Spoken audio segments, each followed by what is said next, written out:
Prengo traz as repercussões depois de a Procuradoria-Geral da República pedir o arquivamento das investigações contra Jair Bolsonaro a respeito da atuação do presidente durante a pandemia da Covid-19. Nego, bom dia para você. Quais são as repercussões por aí?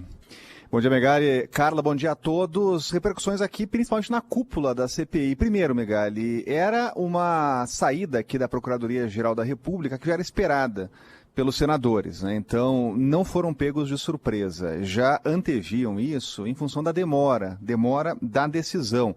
A gente teve aí 9 meses para um posicionamento da Procuradoria-Geral da República, que fez ali um processo antecipado de investigação. Era uma investigação preliminar, né, para decidir se iria solicitar ao Supremo Tribunal Federal indiciamentos ou aí sim inquéritos formais com autorização do Supremo em função de envolver pessoas com foro privilegiado, principalmente o presidente Jair Bolsonaro, né? Mas é um fim melancólico aqui de uma CPI que teve 6 meses de trabalho, trouxe muita repercussão, a gente acompanhou aqui, e os parlamentares, quando a CPI foi concluída, a maioria da CPI tinha convicção de que existiu crime ali na condução das políticas públicas durante a CPI. Vamos só explicar alguns pontos aqui, Megali, porque ontem a PGR pediu arquivamento de 7 investigações, ou de 7 processos aí, de investigação, e também um já tinha sido solicitado. Sobraram 2, um foi lá para a primeira instância e o outro tem prorrogação, que é um que investiga aliados do presidente,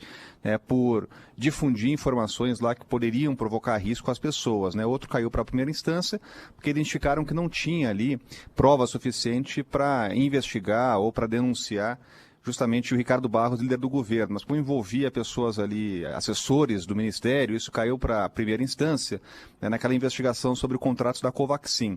Bom, o presidente ele foi acusado pela CPI, por exemplo, de charlatanismo, né, de defender um medicamento que não tinha a eficácia comprovada. Todo mundo vai se lembrar, era a história da cloroquina, né, que acabou dominando ali os debates naquela primeira fase da CPI. Então, a CPI pediu o indiciamento do presidente por charlatanismo e por usar recurso público também nesse medicamento. Qual foi o entendimento da Procuradoria-Geral da República? É que não tinha como tipificar isso como uma conduta criminosa. Primeiro, porque o presidente acreditava sinceramente que esse medicamento ele iria promover lá realmente o combate à pandemia. E segundo a PGR, aquela altura dos investimentos públicos não tinham ainda pesquisas suficientes, né, ou estudos científicos suficientes que comprovassem lá a ineficácia. Foi o entendimento da CPI. O presidente da CPI, Omar Aziz, já rebateu aí essa avaliação da CPI, dizendo que a OMS já tinha declarado mundialmente que esses medicamentos não funcionavam, né? Foi a resposta que ele deu, né?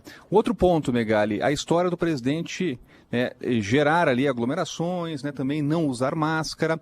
A PGR também entendeu que não tinha como tipificar essa possível infração aí, né, como uma conduta que, de alguma forma, catapultasse ali ou catalisasse o vírus no Brasil. Não entendeu que o presidente foi diretamente responsável por espalhar o vírus no Brasil, né? Então foram alguns argumentos colocados e o principal deles é que na avaliação da Procuradoria-Geral da República a condução da CPI foi política e aí não tem como tipificar ou identificar questões jurídicas aí nesse processo, que foi o entendimento político da CPI. Obviamente a crítica é muito grande aqui no Congresso Nacional.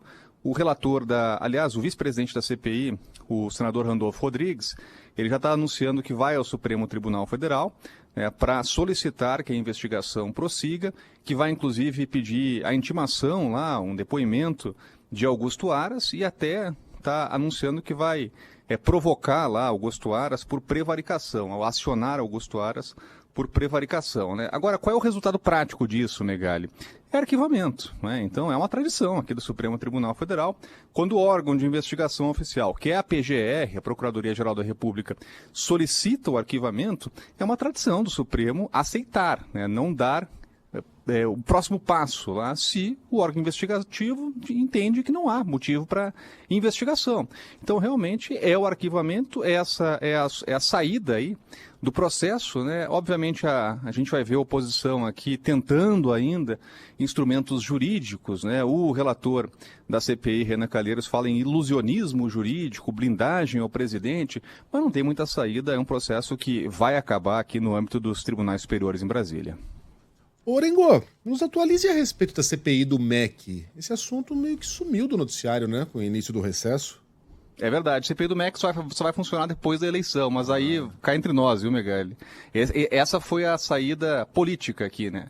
Porque o entendimento da ala majoritária do Senado era o seguinte, olha, isso iria ser contaminado pelo debate eleitoral, então não era o momento de criar uma CPI, porque não ia ter como também mobilizar os senadores, iam estar em campanha, né? Então vamos fazer a CPI depois das eleições. O problema é o seguinte, depois das eleições a gente está falando de novembro.